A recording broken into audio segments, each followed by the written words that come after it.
Hello दोस्तों। तो कैसे हो आप सभी।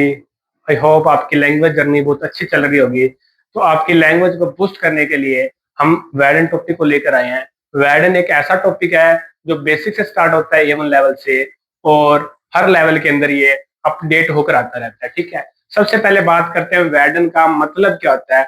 अगर वैडन की हम बात करें तो वैडन अलग अलग फॉर्म्स के अंदर यूज होता है। एज अ हेल्पिंग वर्ब भी यूज होता है, और जब वैडन as a main verb use होता है तो इसका मतलब होता है टू बिकम, मतलब कि कुछ बनना। वैडन का मतलब क्या होता है, जैसा कि आपको सामने दिख रहा है, वैडन का मतलब होता है टू बिकम।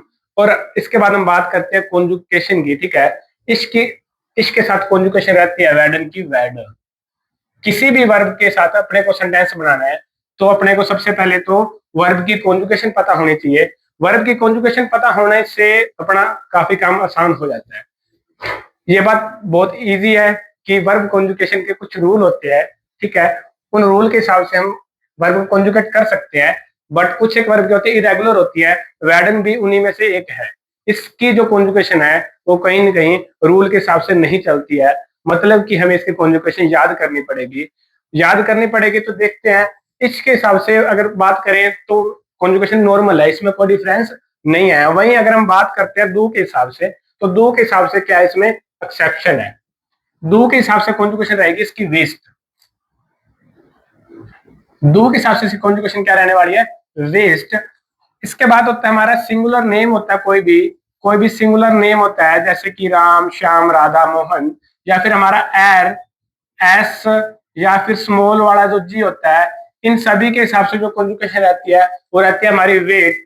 यहाँ पे ध्यान देना है, काफी बच्चे यहाँ पे वीड बोल रहे होते हैं, डो, पर ऐसा नहीं होता। यहाँ पे क्या होता है, ट की आवाज आती है। जैसे कि अपने एक कॉमन सा एग्जाम्पल होता है हुंट, वहां पर डी लास्ट में आता है तो हम ट बोलते हैं। सेम इसमें भी होता है, क्या बोलते हैं हम इसे, वेट। इसके बाद अगर हम बात करते हैं तो कॉन्जुगेशन वेयर के हिसाब से प्रॉपर सेम रहती है, वैडन की वैडन ही रहने वाली है। और ईयर के हिसाब से रहती है हमारी कॉन्जुगेशन वैडेट। ईयर के हिसाब से हमारी कॉन्जुगेशन क्या रहती है इसकी, वैडेट। और जी के हिसाब से जो दे वाला जी होता है और जो फॉर्मल वाला जी होता है, इन दोनों के हिसाब से भी क्या कॉन्जुगेशन रहने वाली है हमारे, नॉर्मली वैडन ही रहने वाली है। अगर आपने वर्ब कॉन्जुगेशन के रूल अच्छे से कंप्लीट किए हुए हैं तो आपको ये वाला रूल भी आपको डेफिनेटली समझ में आ रहा होगा।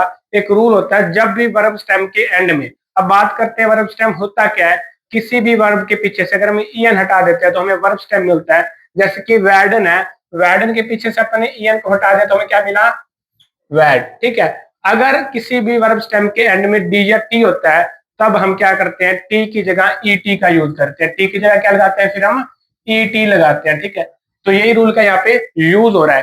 ठीक है, इसके बाद हम बात करते हैं इसके कुछ सेंटेंसेस की, जैसे कि मैं डॉक्टर बनूंगा, मैं डॉक्टर बनूंगा। यहाँ पर एक अच्छे से ध्यान रखने वाली बात क्या है कि जो ये वैडन वर्ब है ये एक्सेप्शनल वर्ब है कि ये कभी भी अकुजाटिव नहीं लेती है, अपने साथ अकुजाटिव नहीं लेकर चलती है, क्योंकि इसके अंदर जो सब्जेक्ट होता है वही आगे फॉरवर्ड होता है। जैसे अगर मैं बात करता हूं, मैं डॉक्टर बनूंगा, तो इस सेंटेंस की अगर हम बात करते हैं तो जो डॉक्टर है और जो मैं है, मतलब कि जो सब्जेक्ट है और जो डॉक्टर है, दोनों ही सेम पर्सन है, दोनों अलग अलग नहीं है, बोथ आर सेम। इसलिए इसके अंदर ये अकुजाटिव के अंदर चेंज नहीं होएगा, जो कि एक बहुत रेयर वर्ब है। ठीक है, ऐसी हमारी जाइन वर्ब भी होते हैं। तो इसके हिसाब से कॉन्जुगेशन क्या होती है हमारी, वैड, इश, वैड, और आस्ट के साथ देर आर्टिकल होता है तो यहाँ पे देर का देर ही रहने वाला है। इश, वैड, देयर, आस्ट।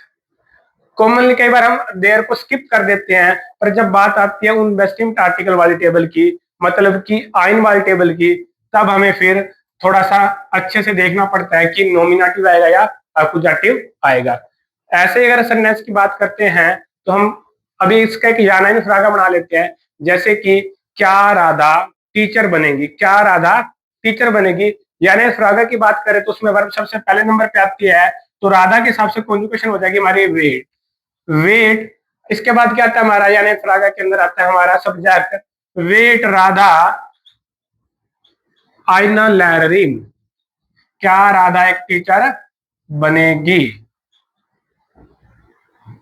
ठीक है, क्या राधा एक टीचर बनेगी। ये हमारा सेंटेंस कंप्लीट होता है।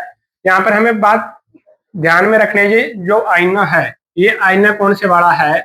ये आईना भी नोमिनेटिव वाला ही है, ये एक्यूजेटिव वाला नहीं है। इस तरह से कुछ आप सेंटेंस बना के हमारे कमेंट बॉक्स में डालोगे। मैं कुछ आपको एग्जांपल बोल देता हूँ, जैसे कि हम सभी अच्छे नागरिक बनेंगे। हम सभी अच्छे नागरिक बनेंगे। साहिल एक अच्छा डॉक्टर बनेगा। इसके अंदर आपको क्या लेके आना है? एडजेक्टिव भी लेके आने हैं, ठीक है। इस तरह के आपको एग्जांपल बनाने हैं। और नेक्स्ट पार्ट के अंदर आपको पैसिव और इसके जो as a helping verb rule होते हैं वो आपको देखने को मिलेंगे। तो आप चैनल को सब्सक्राइब कर लो और आगे वाली वीडियो के लिए आप लिंक को ज्वाइन कर लो।